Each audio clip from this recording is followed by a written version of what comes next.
রাসূল করিম সাল্লাল্লাহু আলাইহি ওয়াসাল্লাম মক্কা থেকে মদিনায় হিজরত করে যাওয়ার পর নবীজি মক্কার অলিতে গলিতে গেলেন, সবার খোঁজ খবর নিলেন। খোঁজ খবর নেওয়ার এক পর্যায়ে নবীজি সাল্লাল্লাহু আলাইহি ওয়াসাল্লাম দোকানদারদের একটু খবর নিলেন, ব্যবসায়ীদের একটু খবর নিলেন। দোকানে গেলেন, দোকানে গিয়ে নবীজি একটা খাবারের পাত্রের ভিতরে হাত প্রবেশ করিয়ে দিলেন। রাসূল দেখলেন উপরের খাবারগুলো একেবারে সুন্দর স্বচ্ছ দেখা যায়, কিন্তু রাসূল যখন ভিতরে হাত ঢুকাইয়া দিলেন তখন তাকাইয়া দেখে উপরের মালগুলোর সাথে ভিতরের মালের কোনো মিল নাই। রাসূল করিম সাল্লাল্লাহু আলাইহি ওয়াসাল্লাম ভিতরে হাত প্রবেশ করিয়ে দিলেন, দেখলেন যে উপরের খাবারগুলো বড় সুন্দর, কিন্তু ভিতরে ধোঁকা দেওয়ার জন্য মানুষকে খারাপ খাবারগুলো লুকিয়ে রাখা হয়েছে। রাসূল প্রশ্ন করলেন, হে মক্কা, হে মদিনাবাসীরা, ব্যবসায়ীরা, তোমরা এই কাজটা কেন করেছ? ব্যবসায়ীরা তোমরা উপরে সুন্দর খাবার রেখে ভিতরে খারাপ খাবারগুলো রেখে মানুষকে ধোঁকা দিচ্ছ। শোনো, রাসূল ওই সময় সাহাবায়ে কেরামদেরকে সঙ্গে করে মদিনাবাসীদেরকে হাদিস শোনায়া দিলেন। ক্বালা রাসূলুল্লাহি সাল্লাল্লাহু আলাইহি ওয়াসাল্লাম মান গাশশানা ফালাইসা মিন্না। নবীজি বললেন সাহাবায়ে কেরামেরা, আরে দেখো এই মদিনাবাসী তারা মনে করছে মানুষদেরকে ধোঁকা দিলে বুঝে নিজে বড়লোক হয়ে যেতে পারবে, টাকাওয়ালা হয়ে যেতে পারবে। আল্লাহ বলেন না না, নবীদেরকে জানান, নবীদেরকে জানায়া দেন এরা কোনোদিনই মানুষদেরকে ঠকাইয়া নিজেরা ধনী হতে পারবে না। দুনিয়াতে পার পেতে পারে কিন্তু কবরে তারা বড়ই বিপদের ভিতরে পড়ে যাবে। রাসূল বললেন এই ধোঁকাবাজি যারা করবা, মানুষকে যারা ধোঁকা দিবা, এরা কোনোদিন আমি নবীর উম্মতের অন্তর্ভুক্ত হতে পারবা না। জোরে বলেন নাউজুবিল্লাহ। আমার প্রিয় মুসলমান ভাইরা, তাহলে নবীজি সর্বপ্রথম মদিনায় গিয়া ব্যবসায়ীদেরকে বুঝিয়ে দিলেন ধোঁকা দিয়া ব্যবসা করলে ব্যবসাটা হালাল হবে না, ব্যবসাটা হারাম হয়ে যাবে। মদিনাবাসীর ব্যবসা দেখে নবীজি কুরআনুল কারীমের আয়াতে কারিমা মদিনাবাসীকে শুনায়া দিয়া নবীজি বলেন, ওয়াইলুল লিল মুতাফফিফিন। নবীজি বলেন মদিনাবাসী শুনো, ওয়াইলুল লিল মুতাফফিফিন, ওই সকল মানুষগুলোর জন্য বড়ই দুর্ভাগ্য যেই মানুষগুলো মানুষকে ওজনে কম দেয়। যারা মানুষকে ওজনে কম দেয় তাদের জন্য দুনিয়া আখিরাত সব জায়গার ভিতরে তাদের ভাগ্য বড় খারাপ, ওদের জন্য ধ্বংস যারা মানুষদেরকে ওজনে কম দেয়। নবীজি যখন এই আয়াতগুলো ওই মদিনাবাসীকে শোনালেন, মুহূর্তের ভিতরে মদিনার চিত্র পাল্টে গেল, মুহূর্তের ভিতরে মদিনার চিত্র পাল্টে গেল। এখন আর কেউ কাউরে ধোঁকা দেয় না, কেউ কাউরে ওজনে কম দেয় না। আমার প্রিয় ভাইরা, আজকে যদি আমাদের ভিতরে এই সূরাতুল মুতাফফিফিনের জ্ঞানটা থাকতো, আমার মনে হয় আমাদের বাজারের ব্যবসায়ীগুলো, দোকানদারগুলো কোনোদিন মানুষকে ওজনে কম দিত না, মানুষকে মালে কোনোদিন ভেজাল দিত না। আল্লাহ তাআলা বলে ওয়াইলুল লিল মুতাফফিফিন। আল্লাহ তাআলা বলেন ওই সকল মানুষদের জন্য ধ্বংস যারা মানুষকে ওজনে কম দেয়। আল্লাহ তাআলা 2 নম্বর আয়াতে বলেন, আল্লাযীনা ইযা তালু আলান নাসি ইস্তাউফুন। আল্লাহ তাআলা বলেন অসাধু ব্যবসায়ীদের কিছু চরিত্র আছে, কিছু স্বভাব আছে। অসাধু ব্যবসায়ীদের স্বভাব হলো আল্লাযীনা ইযা তালু আলান নাসি ইস্তাউফুন। আল্লাহ বলেন অসাধু ব্যবসায়ীরা এমন, এরা যখন মানুষের কাছ থেকে কোনো কিছু ওজন দিয়া নেয়, ইস্তাউফুন, এরা পুরা বুঝে নেয়। কোনো কিছু কিনতে যায় তো পুরা পাল্লার দিকে তাকায়া তাকায়া 1 গ্রাম সহকারে বুঝে নেয়। আল্লাহ বলেন 3 নাম্বার, ওয়া ইযা কালুহুম আও ওয়াজানুহুম ইউখসিরুন। আর অসাধু ব্যবসায়ীদের আরেকটা বদ অভ্যাস হলো, এরা যখন মানুষকে যখন কোনো কিছু ওজন দিয়া দিতে যায় তখন তারা কম দেওয়ার জন্য ষড়যন্ত্র করে, বিভিন্ন পলিসি তারা ব্যবহার করে। কথা বলেন ঠিক কিনা? নেওয়ার সময় আপনি যখন কোনো কিছু বিক্রি করতে যাবেন, যখন আপনি বাজারে দুধ নিয়ে যাবেন, একটু আপনার কাছ থেকে প্রত্যেক বোতলে বোতলে চেষ্টা করবে কেমনে 20 গ্রাম বেশি নেওয়া যায়, কেমনে একটু বেশি নেওয়া যায়। আপনি বড়ই বিক্রি করতে বাজারে নিয়ে গেলেন, তখন সে পাল্লাটা একবারে ঢুলে প্রত্যেক কেজিতে 100 গ্রাম 50 গ্রাম করে সে বেশি নিয়ে সে নিজেকে বড় ধনী বানাবার চেষ্টা করে, নিজেকে বড় বুদ্ধিমান মনে করে, মনে হয় সে আরেকজনকে ঠকায়া নিজে অনেক চালাক হয়ে গেছে। আল্লাহ কয় না না, আমি আল্লাহ কোরআনের মাধ্যমে জানিয়ে দিলাম ওয়াইলুল লিল মুতাফফিফিন, ওই সকল মানুষদের জন্য ধ্বংস, ওই সকল মানুষদের কপাল বড় খারাপ যারা মানুষকে ওজনে কম দেয়। যুরকান নাউযুবিল্লাহ। আমার প্রিয় মুসলমান ভাইরা, তাহলে এই আয়াতে কারিমার ভিতর আল্লাহ পাক অসাধু ব্যবসায়ীদের চিত্রটা তুলে ধরলেন। আল্লাহ বলেন ওয়াইদা কালুহুম আও ওয়াজানুহুম ইউখসিরুন। আল্লাহ বলেন অসাধু ব্যবসায়ীদের বড় একটা বদঅভ্যাস হলো, কুস্বভাব হলো, এরা যখন মানুষকে মেপে দেয় এখন তারা কম দেওয়ার চেষ্টা করে, একেবারে কাঁটায় কাঁটায় স্বর্ণ যেমন ওজন দিয়ে বিক্রি করে 1 গ্রাম হিসাব করে, আল্লাহর এই বান্দা 20 টাকা দামের আলু ও স্বর্ণের মতো ওজন দেয়। এমন মানুষ আমাদের সমাজে আছে না নাই? মনে করে আরেকজনকে কোনো মতো ঠকায় আমি বুঝি দিনে দিনে রাতারাতি আমি বড়লোক হয়ে যাব। আল্লাহ তাআলা এর পরবর্তী আয়াতে বলেন আলা ইয়াযুন্নু উলাইকা আন্নাহুম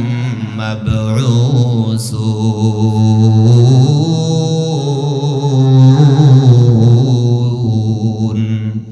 আল্লাহ তাআলা বলেন আলা ইয়াযুন্নু, এরা কি মনে করে না, এরা কি ধারণা করে না, এরা কি কোনোদিন চিন্তা করে না উলাইকা আন্নাহুম মাবউসুন, এদেরকে আমি আল্লাহ কবর থেকে বের করব। এরা কি চিন্তা করে না, মনে করে দুনিয়াতে ব্যবসা করে দালান কোঠা বানায়া রাজপ্রাসাদ বানায়া সন্তানদেরকে ভবিষ্যতের জন্য মজবুত অবস্থান তৈরি করে দিয়ে আমি দুনিয়াতে চিরকাল থাকবো। আল্লাহ কয় না না, আলা ইয়াযুন্নু উলাইকা আন্নাহুম মাবউসুন, এদেরকে যে কবর থেকে বের করা হবে, এরা যে হাসরের ময়দানে আল্লাহ রাব্বুল আলামিনের সামনে দাঁড়াতে হবে, এরা কি এই দিনের কথাটাকে এরা কি ভুলে গেল নাকি? আল্লাহ কয় না না, আলা ইয়াযুন্নু উলাইকা আন্নাহুম মাবউসুন, এরা কি এই কথা একবারও ভাবে না যে এদেরকে আমি আল্লাহ কবর থেকে বের করব? আল্লাহ বলেন ইয়াউমিন আযীম, আল্লাহ পাক বলেন মহান একটা দিন সবার সামনে আছে, মহান একটা দিন সবার সামনে আছে। ওই মহান দিনটার নাম হলো ময়দানে হাসর। বলেন সেটার নাম কি? ময়দানে হাসর। হাসরের ময়দান, যে দিনটাকে আল্লাহ পাক এই সূরাতুল মুতাফফিফিনের ভিতরে মহান দিন বলে আল্লাহ আখ্যা দিয়েছেন। আল্লাহ কয় লিয়াউমিন আযীম, এরা মহান একটা দিন সম্পর্কে কি এরা ভাবে না, চিন্তা করে না? আল্লাহ বলেন ইয়াউমা ইয়াকুমুন নাসু লিরাব্বিল আলামিন, যেই দিন সমস্ত মানুষগুলো আল্লাহ পাকের সামনে দাঁড়াতে হবে, নিজের জীবনের পুরা হিসাব দেওয়া লাগবে। ওই দিনের কথা কি এরা একবারও চিন্তা করে না? আল্লাহু আকবার। আরো জোরে বলেন না আল্লাহু আকবার। আমার প্রিয় মুসলমান ভাইরা, ও ওয়ার্কের মুসলমান, ও ব্যবসায়ী ভাই, আমরা যারা মানুষকে কোনো কিছু ওজন দিয়ে দেই, তরকারি বিক্রি করতে যাই, চাল বিক্রি করতে যাই, বিভিন্ন জিনিসপত্র ধান মানুষকে বিক্রি করে যখন ওজন দিয়ে দেই, চেষ্টা করব একটু বাড়িয়ে দেওয়ার জন্য। আল্লাহর বান্দার কাছে আমি ঋণী থাকবো কেন? হাসরের ময়দানে এই ঋণ আমার মাথার উপর এমন বড় একটা বোঝা হয়ে দাঁড়াবে, যেই বোঝা কোনোদিন আমার বিবি গ্রহণ করবে না, যেই বোঝা আমার সন্তান নিবে না, যেই বোঝা আমার পরিবারের কেউ বহন করবে না, ওই বোঝাটা আমার কাঁধে আমাকে নেওয়া লাগবে, আল্লাহ পাকের সামনে দাঁড়ানো লাগবে। আল্লাহ বলেন ওই দিনের কথা যদি দুনিয়ার ব্যবসায়ী মানুষগুলো যদি চিন্তা করত, কোনোদিন তার মুসলমান ভাই বোনকে ওজনে কম দিয়া নিজে বড়লোক হওয়ার চেষ্টা করতো না। কথা বলেন ঠিক কিনা? আমার প্রিয় মুসলমান ভাইয়েরা, তাহলে এই সূরাতুল মুতাফফিফিনের ভিতরে আল্লাহ পাক লিয়াউমিন আযীম, মহান একটা দিন সম্পর্কে আল্লাহ পাক মহান দিন বলেছেন। আল্লাহ এই হাসরের ময়দানকে বিভিন্ন সূরায় বিভিন্ন নামে আল্লাহ পাক ঘোষণা দিয়েছেন।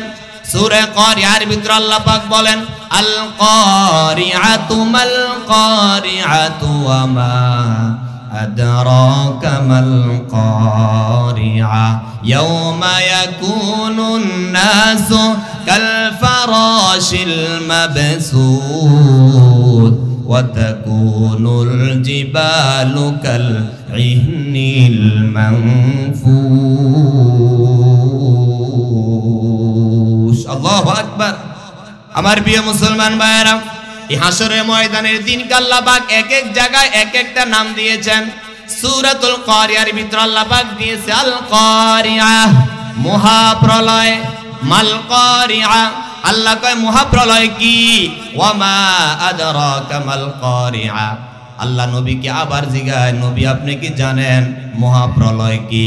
আল্লাহ পাক নিজে উত্তর দিয়া নবীকে জানায় ইয়াউমা ইয়াকুনুন নাসু কাল ফারাশিল মাবসুস। মহাপ্রলয় তো এমন, বিচারের দিনটা তো এমন, হাসরের ময়দানটা তো এমন হবে। আল্লাহ বলেন সেদিন দেখবা সকল মানুষগুলো কীট পতঙ্গের মতো উঠতে থাকবে, বিক্ষিপ্ত হয়ে ছুটাছুটি করতে থাকবে। ওয়া তাকুনুল জিবালু কাল ইহনিল মানফুস। আল্লাহ বলেন ওই দিনটাকে বিচারের দিন বলা হয়, ওই দিনটাকে মহান দিন বলা হয়, যেই দিনে সব বিশাল বিশাল পাহাড়গুলো ধুলিত রঙিন পশমের মতো উঠতে থাকবে। বিশাল এই পাহাড়ের জায়গায় থাকবে না। হাসরের ময়দান যেদিন কায়েম হবে, এই বড় বড় পাহাড়গুলো ধুলিত পশমের মতো উঠতে থাকবে। আমার প্রিয় মুসলমান ভাইয়েরা, আল্লাহ তাআলা বলেন ওয়া তাকুনুল জিবালু কাল ইহনিল মানফুস। আল্লাহ বলেন সেদিন এমন ভয়াবহ অবস্থা হবে যেদিন পাহাড়গুলো ধুলিত রঙিন পশমের মতো উঠতে থাকবে। আল্লাহ কয় ফাআম্মা মান সাকুলাত মাওয়াজিনু। ওই মহান দিনে যার নেকের পাল্লাটা ভারী হয়ে যাবে, ফাহুয়া ফি ঈশাতির রাদিয়া। সে আনন্দে সুন্দর সন্তোষজনক জায়গায় সে বসবাস করতে থাকবে। ওয়া আম্মা মান খাফফাত মাওয়াজিনু। আর যেই ব্যক্তির নেকের পাল্লাটা হালকা হয়ে যাবে, গুনাহের পাল্লাটা যার ভারী হয়ে যাবে, আল্লাহ কয় ফা উম্মুহু হাওয়িয়া। ওই ব্যক্তির ঠিকানা হয়ে যাবে আল্লাহর তৈরি হাওয়িয়া নামের জাহান্নাম। জোরে বলেন নাউযুবিল্লাহ। আল্লাহ তাআলা বলেন ওয়া মা আদরাকা মা হিয়া। আল্লাহ কয় হাবিব আপনি কি জানেন হাওয়িয়া কি? হাওয়িয়া কি আপনি চিনেন? আপনার উম্মতেরা কি হাওয়িয়া চিনে? আল্লাহ নিজে জবাব দিয়া চিনায়া দেয় নারুন হামিয়া, নারুন হামিয়া। হাওয়িয়া তো এমন জাহান্নামের নাম যে জাহান্নামের ভিতরে শুধু ধাও দাও করে আগুন জ্বালানো আছে। আল্লাহর বান্দাকে ফালানোর সাথে সাথে ধুলাকণার মতো আল্লাহর বান্দা আগুনের মধ্যে উঠতে থাকবে। জোরে বলেন নাউযুবিল্লাহ। ও ওয়ারুকের মুসলমান, আল্লাহ তাআলা সূরাতুল মুতাফফিফিনের ভিতরে অসাধু ব্যবসায়ীদেরকে আল্লাহ পাক সতর্ক করে দিয়া কয় লিয়াউমিন আযীম। মহান দিনকে কি তারা ভয় করে না? মহান দিনকে কি তারা বিশ্বাস করে না? ইয়াউমা ইয়াকুমুন নাসু লিরাব্বিল আলামিন। যেদিন সব মানুষগুলো আল্লাহ পাকের সামনে দাঁড়াবে, আসমানের মালিকের সামনে দাঁড়াবে, জমিনের মালিকের সামনে দাঁড়াবে। আল্লাহ কয় হাবিব উম্মতদেরকে শুনায় দেন, উম্মতদেরকে মেসেজটা বলে দেন, দুনিয়ার দিন দিন নয়, এমন একটা দিন আমার সামনে আছে যেই দিন দুনিয়ার মানুষকে ধোঁকা দিয়া কবর পর্যন্ত যাওয়া যাবে, কিন্তু আল্লাহর সামনে দাঁড়ায়া সেদিন আপনি বান্দার এক পয়সা হক মেরে জান্নাতে যাওয়ার কোনো সুযোগ থাকবে না। জোরে বলেন নাউযুবিল্লাহ। ও ওয়ারুকের মুসলমান, ও আমার পর্দার অন্তরালের মা বোনেরা, একটু ভালো করে মনোযোগ দিয়ে হাদিসটা শুনেন। রাসূল করিম সাল্লাল্লাহু আলাইহি ওয়াসাল্লাম একদিন সাহাবায়ে কেরামদেরকে প্রশ্ন করেছে, সাহাবীরা রে, তোমরা কি জানো এই পৃথিবীর সবচাইতে গরিব মানুষকে, সবচাইতে নিঃস্ব অসহায় মানুষকে? নবীর প্রশ্ন শোনার পর নবীর সাহাবীরা নবীজির গরিব গরিব সাহাবীদের নামগুলো বলতে শুরু করলো। গরিব গরিব সাহাবীদের নামগুলো যখন সাহাবীরা বলতে শুরু করলো, নবীজি বললেন, সাহাবীরা রে, এই গরিবের কথা আমি তো তোমাদের কাছে জানতে চাই নাই। বেলালের বাড়ি নাই, ঘর নাই, জামা কাপড় সুন্দর নাই, তাই বলে গেল বেলাল বুঝি গরিব। আল্লাহ কয়, না না, বেলাল দুনিয়ার গরিব হতে পারে, কিন্তু বেলালের জন্য জান্নাতে কিন্তু আল্লাহ দালান বানায়া রাখছে। সুবহানাল্লাহ। নবীজি বললেন, সাহাবীরা রে, আরো একটু গভীরভাবে একটু চিন্তা করো, দুনিয়া আখিরাতের সবচাইতে গরিব অসহায় মানুষ কে একটু বলো। সাহাবায়ে কেরাম এবার চুপ হয়ে গেলে বলে, আল্লাহু ওয়া রাসূলুহু আ'লাম, আল্লাহ এবং তার নবী এই ব্যাপারে ভালো জানেন।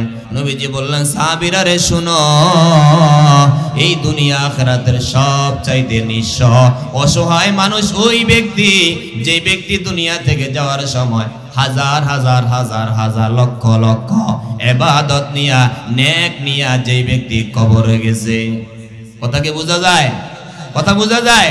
নবীজি বললেন, ওই ব্যক্তি সবচেয়ে বড় অসহায়, যেই ব্যক্তি দুনিয়া থেকে যাওয়ার পর পাহাড় পরিমাণ নেক তার আমলনামার ভিতরে ছিল।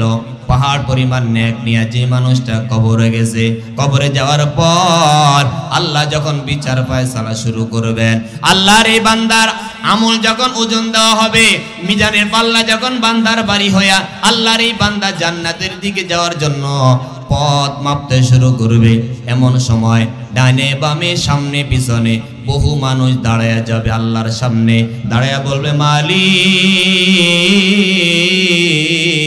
এই যে বান্দাটা জান্নাতের দিকে চলে যায়, হ্যাঁ, এই লোকটা কি আব্দুর রহমান না? এই লোকটা কি আব্দুল্লাহ না? এই লোকটা কি ওয়ারুক গ্রামের ওই মানুষটা না? আল্লাহ বলবেন, হ্যাঁ, তার নাম এই, তার বাবার নাম এই, তার কর্ম ছিল এই। আল্লাহ জান্নাতে যাওয়ার আগে একটু তারে দাঁড় করান। আল্লাহ পাক দাঁড় করায়া এই বান্দা বান্দীদের কথাগুলো শোনার জন্য তাকে দাঁড় করাবেন, আর বলবে, আল্লাহর বান্দা একজন একজন করে বলো, কি অভিযোগ নিয়ে তোমরা আসছো? একজন বলবে, আল্লাহ, আমি দুনিয়ার গরিব মানুষ ছিলাম, এই লোকটা দুনিয়ার টাকাওয়ালা ছিল, এই লোকটা দুনিয়ার পয়সাওয়ালা ছিল, দলীয় ক্ষমতার অধিকারী ছিল, যার কারণে আমার জমিন দখল করে নিয়ে গেছে, আমার কাছ থেকে জোর করে চাঁদা নিয়া আমারে দুনিয়াতে বিচারের প্রার্থী হতে দেয় নাই, হুমকি ধমকি দিয়া আমার অনেক সম্পদ নষ্ট করেছে। মালিক, আমার বিচার না করা পর্যন্ত আমি তাকে জান্নাতে যেতে দিব না। আল্লাহ পাক ফেরেশতাদেরকে ডাক দিয়ে বলবেন, এ ফেরেশতার দল, ও ফেরেশতারা, আমার এই বান্দা সত্যিকার এই বান্দার হক নষ্ট করেছিল কিনা, দোকানদারি করার সময় ওজনে কম দিয়েছিল কিনা, আমলনামাটা খুলে দেখা হবে। হ্যাঁ হ্যাঁ, আল্লাহর এই বান্দা আটা কিনতে গিয়েছিল, 10 গ্রাম আটা কম দিয়েছিল, ধান কিনতে গিয়েছিল একটু কম দিয়েছিল, দুধ বিক্রি করতে গিয়েছিল দুধের সাথে পানি মিশিয়ে ধোঁকা দিয়েছিল। আল্লাহ বলবেন, ফেরেশতার দল, তার পাওনা তারে দিয়া দাও, তার আমলনামা থেকে তার পাওনা তারে দিয়া দাও। ও আরুকের মুসলমান, ও আমার মা বোনেরা, একটু অন্তরের কানটা লাগাইয়া শুনেন গো মা। আল্লাহর এই বান্দা জান্নাতের দিকে চলে যাচ্ছিল, এমন সময় দাঁড় করানো হবে। এবার প্রথম যেই লোকটা মামলা দায়ের করেছিল, অভিযোগ দায়ের করেছিল, আল্লাহ বলবেন, দুনিয়াতে তো টাকা দিয়ে টাকা পরিশোধ করা গেছে, ঋণ পরিশোধ করা গেছে, আজকে তো হাসরের ময়দান, এখানে তো টাকা পয়সার কোনো প্রচলন নাই, হয়তো কেউ কাউরে ক্ষমা করে দিলে সে ক্ষমা পাবে, নতুবা টাকা দিয়া সম্পদ দিয়া আজকে ঋণ পরিশোধ করার সুযোগ নাই। একটা মাত্র কাজ আছে, সেটা হলো এই বান্দার আমলনামা থেকে আমল দিয়া তার ঋণ পরিশোধ করে দাও। জোরে কান আল্লাহু আকবার। আল্লাহ তাআলা বলবেন, বান্দা, তার আমলনামা থেকে তার পাওনা দিয়ে দাও। ওই যে পাহাড় পরিমাণ নেক নিয়ে গিয়েছে, এবার নেক দেওয়া শুরু করবে, নেক দেওয়া শুরু করবে, একজন একজন করে করে বিদায় করতে থাকবে। দুনিয়াতে টাকা পয়সা যা মেরেছিল, মানুষের জবরদখল করেছিল, টাকা পয়সা মেরে খেয়েছিল, আস্তে আস্তে টাকা পয়সা দেওয়ার পর এক পর্যায়ে দেখা যাবে বান্দার বিশাল পাহাড় পরিমাণ নেকের পাহাড়টা শেষ হয়ে গেছে। এখনো তার সামনে আসামি অনেকগুলা, পাওনাদার অনেকগুলা দাঁড়িয়ে আছে। আল্লাহু আকবার। আল্লাহর ফেরেশতারা বলবে, আল্লাহ বিশাল একটা নেকের পাহাড় নিয়ে তোমার এই বান্দা আসছিল, জান্নাতের দিকেও রওনা দিয়েছিল। একজন একজন করে তার পাওনাদাররা যখন তার সামনে আইসা পাওনা নিতে শুরু করেছে, আল্লাহ পাওনা দিয়া এখন তো দেখি সব আমল শেষ, এবার এদেরকে আপনি কি দিয়া পাওনা পরিশোধ করবেন? ও আরুকের মুসলমান, আল্লাহ পাক কোরআনের ভিতরে বলেছেন, ফালইয়াউমা লা তুযলামু নাফসুন শাইআন ওয়া লা তুজজাউনা ইল্লা মা কুনতুম তা'মালুন।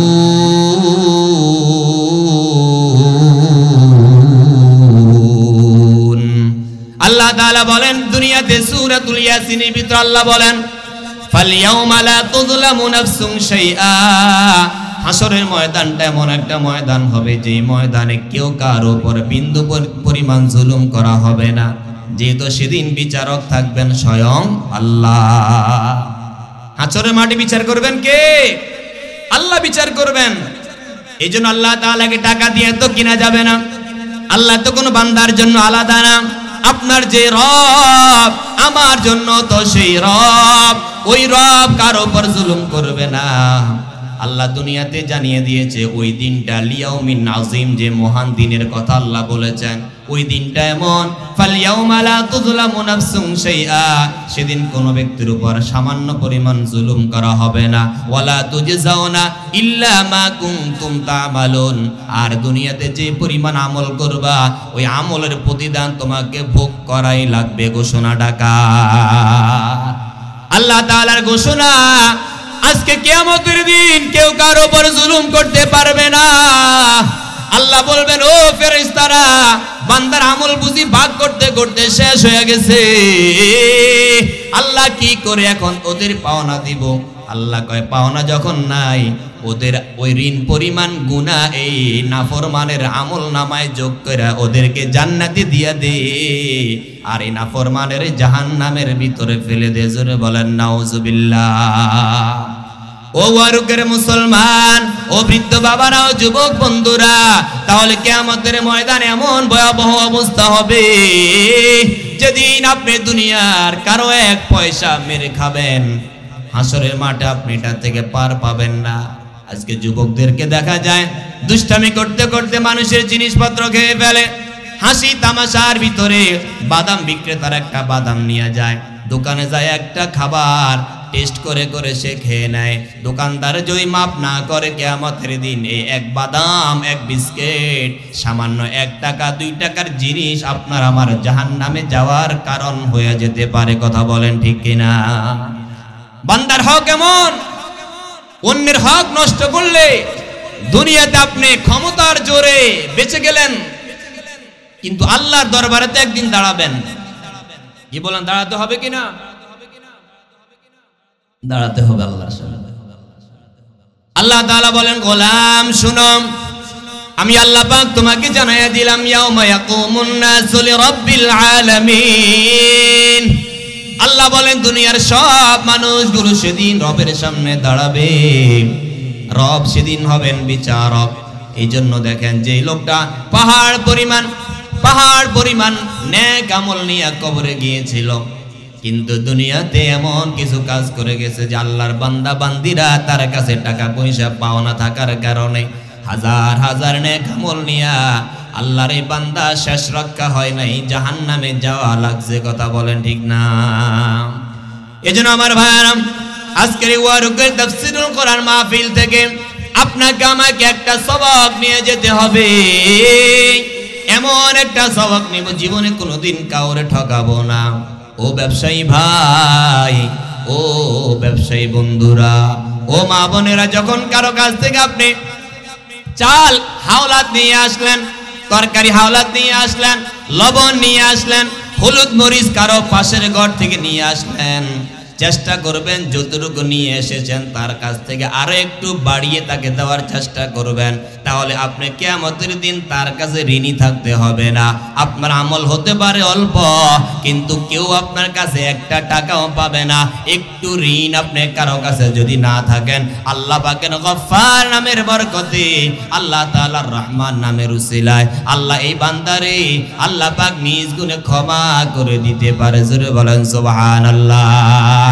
কিন্তু বান্দার হক নিয়ে কার উপরে জুলুম করে যদি আপনি দুনিয়া থেকে যান, আপনি 5 ওয়াক্ত নামাজ ঠিক ছিল, আপনার রোজাগুলো ঠিক ছিল, লক্ষ লক্ষ টাকা দান করাগুলো ঠিক ছিল, কিন্তু আপনি একটা ঋণ, 1 পয়সার ঋণের বোঝা মাথার মধ্যে লইয়া যদি আপনি কবরে যান, ও আরুকের মুসলমান, আল্লাহর কসম আপনাকে সেদিন কেউ 1 টাকা দিয়া উপকার করবে না। যে সন্তানের জন্য আজকে আপনি মানুষের হক মেরে খাচ্ছেন, যে সন্তানদেরকে ভালো রাখার জন্য, দালান করার জন্য, ঘর বাড়ি বানাবার জন্য আপনি পাগল পারা হয়ে রইলেন, সম্পদ নষ্ট করলেন, মানুষের উপর গরিবের উপর জুলুম করলেন, আল্লাহ বলে গোলাম আমি আল্লাহ পাক তোমারে সতর্ক করে দেই, আমি আল্লাহ তোমারে সতর্ক করে দেই, সাবধান, এই সন্তান তোমার উপকার করতে পারবে না। জোরে বলেন নাউজুবিল্লাহ। আল্লাহ তাআলা এর পরবর্তী আয়াতের ভিতরে বলেন, কাল্লা ইন্না কিতাবাল ফুজ্জারি লাফি সিজ্জিন।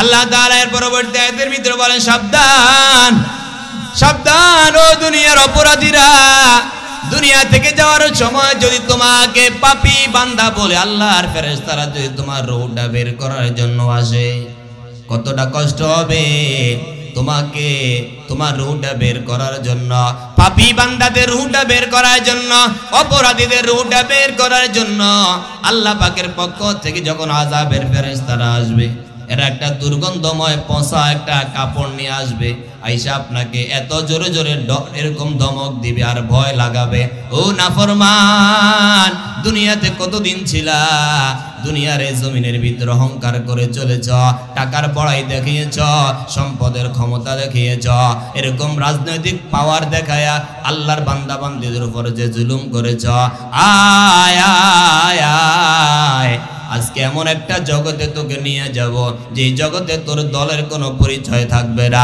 টাকার কোনো পাওয়ার থাকবে না, তোমার সম্পদের কোনো পাওয়ার সেদিন থাকবে না।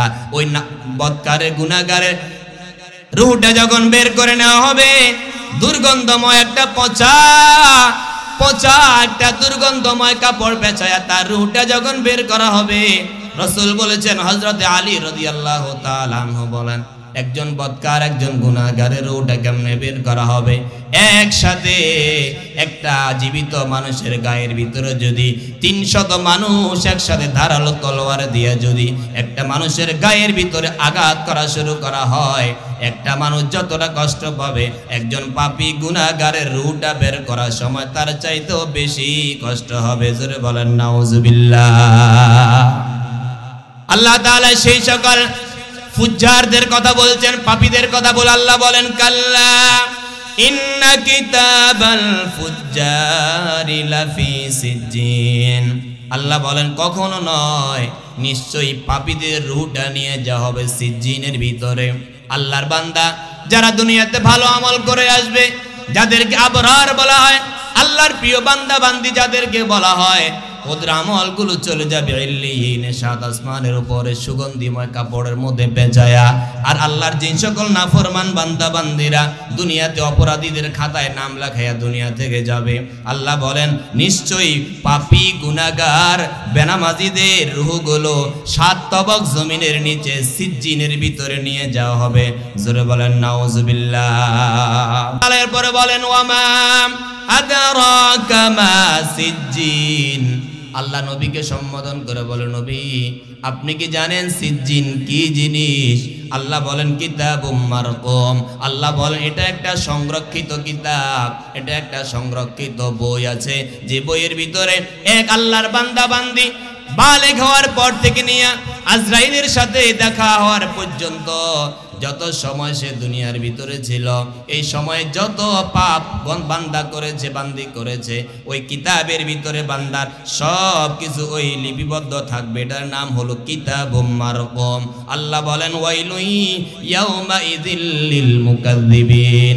আল্লাহ বলেন কিয়ামতের ময়দানটা মিথ্যাবাদীদের জন্য বড়ই কঠিন হবে। সেদিন মিথ্যাবাদীদের জন্য বড়ই কঠিন হবে, যারা দুনিয়ার ভিতরে আল্লাহর বান্দা বান্দীদের সাথে মিথ্যা কথা বলেছে।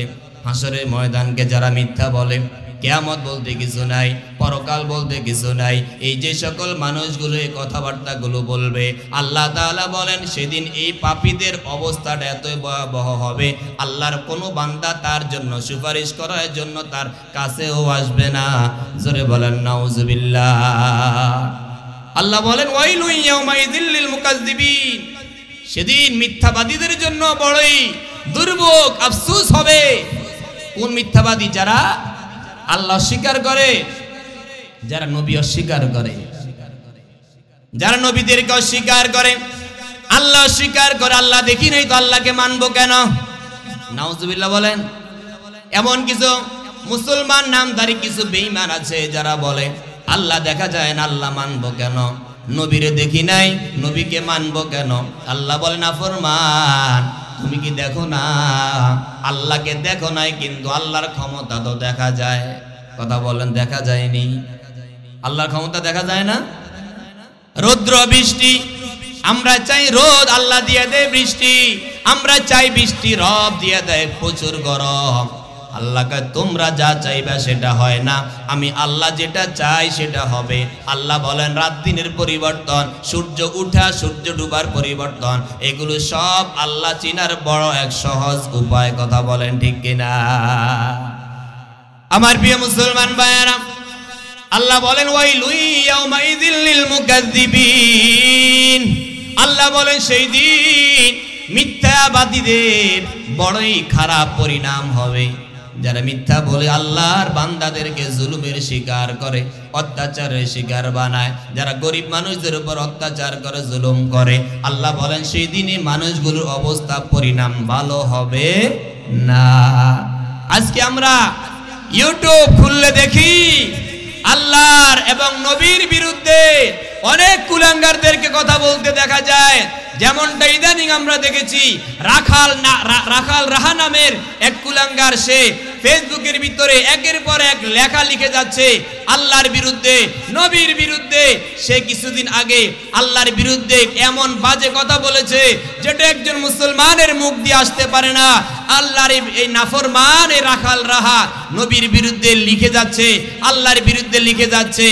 আর সে নিচে দিয়া লিখছে আল্লাহর বিরুদ্ধে বলা, নবীর বিরুদ্ধে বলা, এটা নাকি তার বাক স্বাধীনতার বহিঃপ্রকাশ। এই জন্য আমরাও আজকের এই মাহফিল থেকে বলে যেতে চাই, রাখাল রাহা যদি আল্লাহর বিরুদ্ধে নবীর বিরুদ্ধে কটূক্তি করে ফেসবুকে লেখালেখি করে সে তার বাক স্বাধীনতা প্রকাশ করতে চায়, আমরাও 18 কোটি তৌহিদি জনতা রাখাল রাহা নামের কুলাঙ্গার আল্লাহর দুশমন নবীর দুশমনের কল্লা উড়িয়ে দিয়ে আমরাও আমাদের হাতের স্বাধীনতা প্রকাশ করব। চিল্লায় এখন ঠিক কিনা? আল্লাহ নবীর দুশমনে পৃথিবীতে বেঁচে থাকার কোনো অধিকার নাই। কথা বলেন ঠিক কিনা? এই যে কিছুদিন আগে আমাদের দুর্ভাগ্য, কচুয়া উপজেলার একটা ছেলে অন্তর মজুমদার, কচুয়া উপজেলা পিপলকরা গ্রাম, ওই গ্রামের এক কুলাঙ্গার অন্তর মজুমদার নামে সে আমার আল্লাহর বিরুদ্ধে, আমার আল্লাহকে নিয়ে বাজে লেখা ফেসবুকে লিখেছে।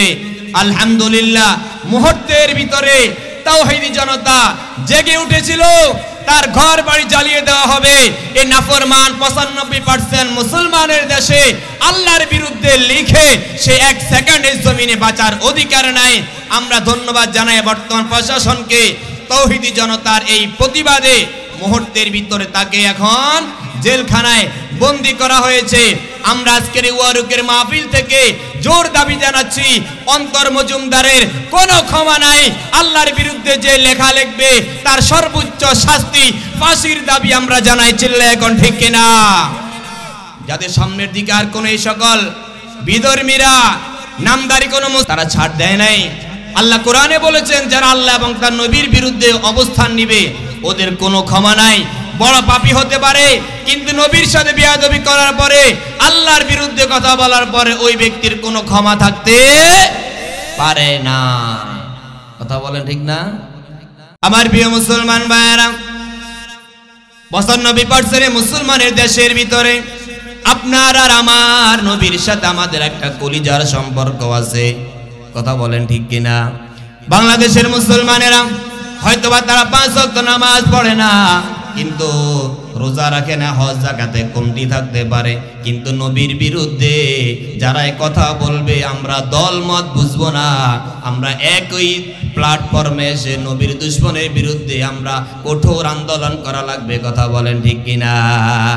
কালিমার ক্ষেত্রে আমাদের কোনো আপোষ নাই, নবীর ক্ষেত্রে আমাদের কারো ভিতরে কোনো দলাদলি নাই। দুনিয়ার সব মানুষের নবী একজন, মুহাম্মাদুর রাসূলুল্লাহ সাল্লাল্লাহু আলাইহি ওয়াসাল্লাম। ব্যক্তিগত মাসআলাগত মতনৈক্য থাকতে পারে, নামাজ দিয়ে আমাদের পরস্পর সুন্নাতের বিষয় নিয়ে মতনৈক্য থাকতে পারে, সেই সুযোগটা কোনো কাফেরকে বেঈমানকে কাজে লাগাতে দেওয়া যাবে না।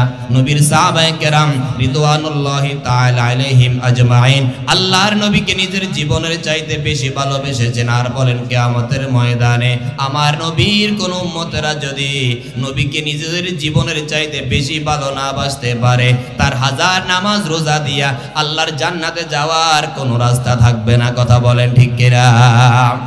এজন্য আমার প্রিয় মুসলমান ভাইরা, নবীর ভালোবাসা আমাদের ঈমান, নবীর ভালোবাসা মুমিনের ঈমান, নবীর সাথে মুমিনের কলিজার সম্পর্ক। আল্লাহ নবীর সাহাবীরা সেটাই দেখিয়ে দিয়েছেন যুগে যুগে। রাসূল করিম সাল্লাল্লাহু আলাইহি ওয়াসাল্লাম খলিফাতুল মুসলিমিন হযরত ওমর ফারুক রাদিয়াল্লাহু তাআলা আনহুকে একদিন প্রশ্ন করলেন, ওমর, ও ওমর, তুমি আমাকে কেমন ভালোবাসো রে ওমর? ওমর রাদিয়াল্লাহু তাআলা আনহু আল্লাহর নবীকে শুনাইয়া দেয়, ইয়া রাসূলুল্লাহ, আপনি তো আমার কাছে আমার সমস্ত ধন সম্পদের চাইতেও আপন, আমার সম্পদের চাইতে আমি আপনারে বেশি ভালোবাসি। নবীজি বললেন, ওমর, পরিপূর্ণ মুমিন তুমি এখনো হতে পারো নাই। এবার হযরত ওমর বলে, ইয়া রাসূলুল্লাহ, আপনারা আমি শুনাইয়া দিয়া যাই, আমার সন্তান সন্ততি আমার মা বাবার চাইতে আমি আপনারে বেশি ভালোবাসি। নবীজি বলেন, না না ওমর, এখনো তোমার ঈমান পরিপূর্ণ হয় নাই। হযরত ওমর রাদিয়াল্লাহু তাআলা আনহু এবার নবীকে ডাক দিয়ে কয়, নবী গো, ও নবী, কি পরিমাণ ভালোবাসলে খাঁটি মুমিন হওয়া যাবে? রাসূল বলেন, লা ইউমিনু আহাদুকুম হাত্তা আকুনা আহাব্বা ইলাইহি মিন ওয়ালিদিহি ওয়া ওয়ালাদিহি ওয়ান নাসি আজমাইন। ও ওমর শুনো, তুমি যতক্ষণ পর্যন্ত আমি নবীকে তোমার সন্তান সন্ততি, তোমার সম্পত্তি, এমনকি তোমার জীবনের চাইতে যদি আমি নবীরে বেশি ভালো না বাসতে পারো, ততক্ষণ পর্যন্ত তুমি ওমর খাঁটি মুমিন হতে পারবা না। জোরে বলেন আল্লাহু আকবার। হযরত ওমর ফারুক রাদিয়াল্লাহু তাআলা আনহু এবার আল্লাহর নবীকে মুহূর্তের ভিতরে সাক্ষী করে বলেন, ইয়া রাসূলুল্লাহ, যদি তাই হয় আমি আপনাকে এই মুহূর্তে সাক্ষী করে বলছি, এই মুহূর্তে আমি ওমরের কাছে আমার সম্পদের চাইতে আমার পরিবার পরিজন, মা বাবা, সন্তান সন্ততি, এমনকি আমি আমার জীবনের চাইতেও আপনি নবীরে বেশি ভালোবাসি। সুবহানাল্লাহ। নবীজি বললেন, ওমর, তাহলে এবার এখন তুমি পরিপূর্ণ মুমিন হয়ে যাও, ও ওয়ারুকের মুসলমান। তার মানে একজন মুসলমানের কাছে নিজেদের জীবনের চাইতে নবীর মোহাব্বত বেশি থাকা লাগবে। কথা বলেন ঠিক কিনা? নবীর জন্য নিজের জীবন বাজি রাখতে হবে। আমার জীবনটা যদি নবীর জন্য কোরবান করে দিতে পারি তাহলে আমার জীবনটা সার্থক হবে। দুনিয়াতে এসেছি, একদিন আমার মরণ হবে, কিন্তু মরণটা যদি হয় শাহাদাতের মরণ, মরণটা যদি হয় আল্লাহর দ্বীন কায়েমের জন্য মরণ, মরণটা যদি হয় নবীর ইজ্জত রক্ষার জন্য মরণ, তাহলে আমার এই মরণটা একেবারে সার্থক একটা মরণ হবে। হযরত আবু বকর সিদ্দিক রাদিয়াল্লাহু তাআলা আনহুর কথা যদি একটু বলি, সিদ্দিক আকবর রাদিয়াল্লাহু তাআলা আনহু আল্লাহর নবীকে কেমন ভালোবেসেছেন। ও প্রিয় ভাইরা, হযরত আবু বকর রাদিয়াল্লাহু তাআলা আনহু নিজের জীবনের চাইতে রাসূলকে বেশি ভালোবেসেছেন। আমরা হিজরতের রাত্রের ঘটনাটা যদি আমরা একটু শুনি তাহলে আমরা বুঝতে পারবো কেমনটা নবীজির শ্বশুর হযরত আবু বকর রাসূলকে ভালোবেসেছেন। নবীজি যখন মক্কায় ছিলেন, মক্কার কাফেরদের জুলুম নির্যাতন স্বীকার করার পর আল্লাহর নবী একদিন আবু বকরকে বলেছে, আবু বকর, মক্কার যে পরিস্থিতি মনে হয় বেশি দিন মক্কায় আর থাকা যাবে না। আমি আবু বকর তোমাকে যেদিন আমি মক্কা থেকে চলে যাব মদিনায় হিজরত করব, আমি আগে থেকে আবু বকররে বইলা রাখি, আবু বকর আমি তোমার হিজরতের সঙ্গী বানাবো। ও ওয়ারুকের মুসলমানেরা, আবু বকর রাদিয়াল্লাহু তাআলা আনহু নবীজি বলেছেন, কোনদিন যদি আমি হিজরতে যেতে হয় হিজরতের সাথী তোমারে বানাবো আবু বকর। হযরত আবু বকর বলেন, যেদিন নবীজি হিজরত করতে গিয়েছেন তার 6 মাস আগে নবী আমাকে কথাটা বলেছেন। আবু বকর বলেন, যেদিন এই কথা নবীজির মুখ থেকে আমি শুনলাম, ওই দিন রাত্রবেলা যখন আমি আবু বকর বিছানায় ঘুমাতে গেলাম, রাত্রে শুইতে গেলাম, বিছানার ভিতরে শুইলাম, নিচে শোয়ার পর আমার মনের ভিতরে একটা কথা ঘুরপাক খাচ্ছিল। আমার মন যেন আমাকে বলতেছে, আবু বকর একটা কথা কি তোমার মনে আছে? নবীজি বলেছেন তোমার হিজরতের সঙ্গী বানাবে। আবু বকর শুনো, এখন যে তুমি শুয়ে আছো, এখনো আজকে রাত্রে তো নবীজি আসতে পারে। আবু বকর বিছানার সাথে পিঠ লাগায়া ঘুমাও। রহমতের নবী যদি ঘরে দরওয়াজার সামনে আইসা নাড়া দেয়, যদি দরজা নক করে, আবু বকর তুমি উঠতে উঠতে উঠতে উঠতে যদি নবী তোমার দরওয়াজার সামনে দাঁড়ায় থাকা লাগে, নবীর না কষ্ট হবে? আবু বকর বলেন, এই কথাটা যখন আমার মাথায় আসে আমি আর বিছানার সাথে শুয়ে থাকতে পারি নাই, লাফ দিয়া উঠা আমি আমার ঘরে দরওয়াজার সাথে পিঠ লাগাই আমি হেলান দিয়া দাঁড়ায়া দাঁড়ায়া ঘুমিয়েছি। জোরে বলেন সুবহানাল্লাহ। এভাবে একদিন দুই দিন নয়, একটানা 6 মাস পর্যন্ত হযরত আবু বকর রাদিয়াল্লাহু তাআলা আনহু বিছানার সাথে পিঠ লাগায়া ঘুমায় নাই, দরজার সাথে পিঠ লাগায়া দাঁড়িয়ে দাঁড়িয়ে ঘুমায়। যেদিন নবীজি হিজরতের জন্য বের হলেন, হিজরতের জন্য আসলেন, আবু বকরের ঘরের সামনে আল্লাহর নবী আসলেন, দরজা নক করলেন। মুহূর্তের ভিতরে আবু বকর রাদিয়াল্লাহু তাআলা আনহু দরওয়াজা খুলে দিলেন। আল্লাহর নবী আশ্চর্য হইয়া বলে, আবু বকর আপনি কি ঘুমান নাই? মাত্র দরজায় নক দিলাম, গভীর রজনীতে আপনি তো ঘুমে থাকার কথা। আবু বকর আপনি তো ঘুমে থাকার কথা ছিল, আপনি আমার একবার ডাক দেওয়ার সাথে সাথে আপনি দরজা খুলে দিলেন। আবু বকর আপনি কি ঘুমান নাই? আপনি কি ঘুমান নাই? হযরত আবু বকর রাদিয়াল্লাহু তাআলা আনহু চোখের পানি ছেড়ে দিয়া বলে, ইয়া রাসূলুল্লাহ, ইয়া হাবিবাল্লাহ, ওগো আল্লাহর নবী, আজ থেকে 6 মাস আগে আপনি আমাকে সিগন্যাল দিয়েছিলেন, আবু বকর হিজরত করা লাগবে, হিজরতে গেলে আমি কিন্তু তোমারে সঙ্গে করে নিয়ে যাব। ও আবু বকর আমি তোমাকে হিজরতের সঙ্গী বানাবো।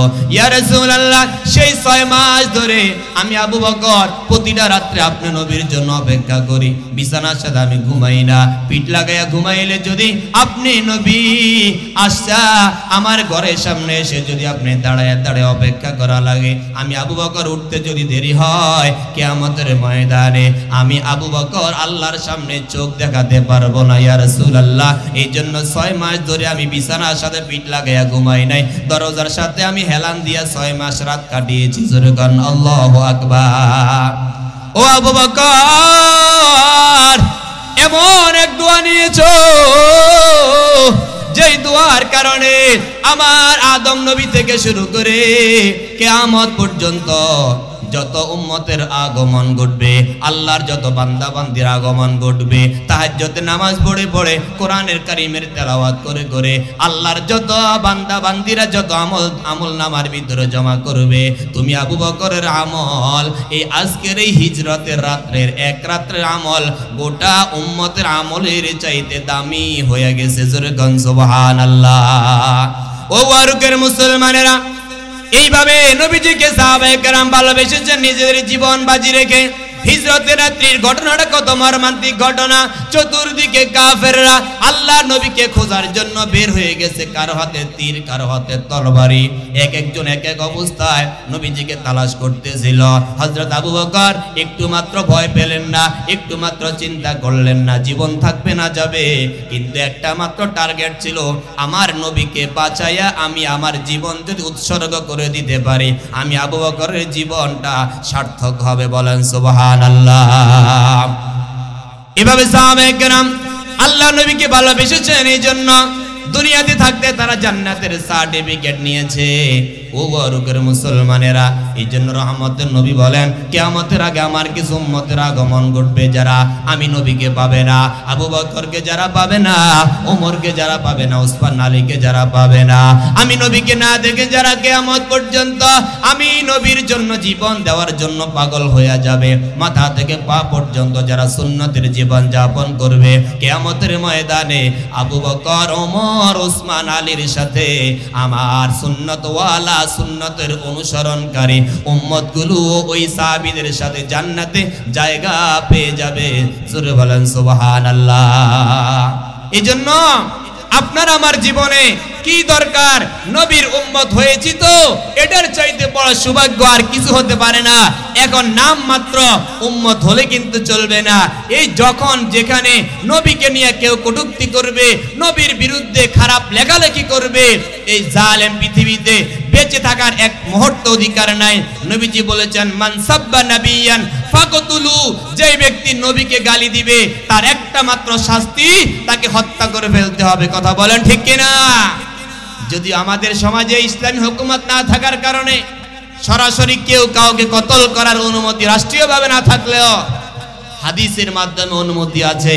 এই জন্য আমরা নিজেরা নিজেদের হাতে আইন তুলে নিব না, আমরা কাউকে এভাবে হত্যা করার মতো দুঃসাহস আমরা করব না।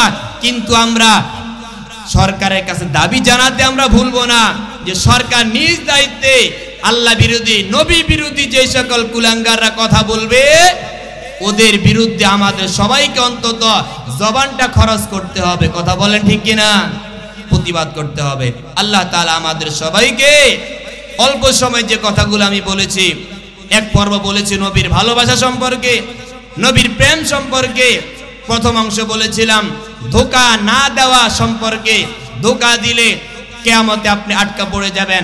নামাজ পড়ছেন, রোজা রাখছেন, হজ যাকাত করছেন, হজ করে করে আপনি নিজেকে হাজী সাহেবের টাইটেল লাগিয়ে সমাজে ঘুরে বেড়াচ্ছেন, কিন্তু আপনি মানুষের হক নষ্ট করতেও ভুলছেন না। তাহলে আল্লাহ বলছেন, ওয়াইলুল লিল মুতাফফিফিন, ওই সকল মানুষগুলোর জন্য ধ্বংস যারা মানুষের হক নষ্ট করে, যারা মানুষকে ওজনে কম দেয়। আল্লাহ তাআলা আমাদের সবাইকে এই সকল অসৎ অভ্যাস থেকে আল্লাহ আমাদেরকে হেফাজত করুন। জোরে বলেন আমিন। আরো জোরে বলেন আমিন। এজন্য ওজনে কম দেওয়ার বদঅভ্যাস আজকেই ছেড়ে দেন। আল্লাহর সামনে দাঁড়াতে হবে, এই কথাটা মনে রাখেন। আর আল্লাহর বিরুদ্ধে, নবীর বিরুদ্ধে যারা যখন কথা বলতে আসবে ওদের বিরুদ্ধে কঠোর আন্দোলন আমাদেরকে করতে হবে।